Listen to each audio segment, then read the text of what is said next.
children, our most cherished view into the future. In every corner of the world is a developing story of the fragility of that future and the urgency we face as a generation. In a world of 2.2 billion children, half are dying as a result of poverty, infectious disease, and conflict.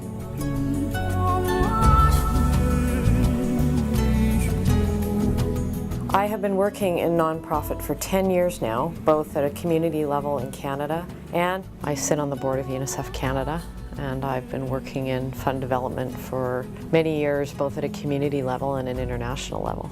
And Generation Child came out of the culmination of that experience.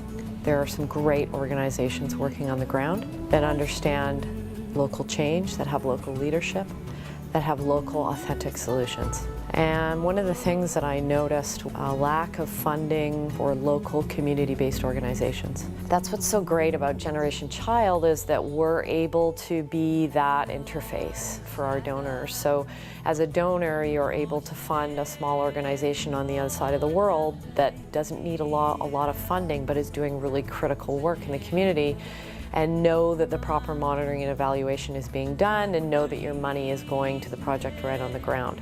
Generation Child, really, we cut our teeth in Iraq, a very difficult country to work in with a lot of critical issues. And we did some amazing projects on the ground that really focused on children with critical issues and the most desperate children, whether it be health, protection, education. Working with children in Iraq has never been easy because children, they have some low voices in there. They have very few representations in there. And I'd like to talk about one of the projects which we've done in Iraq concerning the child right protection in Iraq. The core idea behind this project is to defend the underage, the children.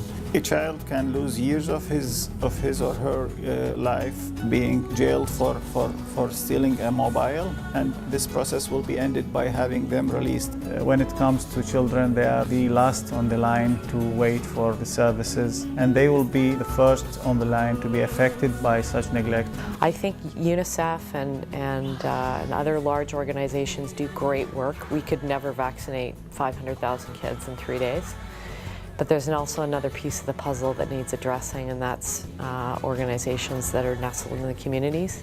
We have a lot of kids in desperate need in our own backyard. And so we're working with organizations in Canada, and we're looking at other organizations in other parts of the world. They're not difficult to find. There's a lot of great local leadership in Canada and outside of Canada.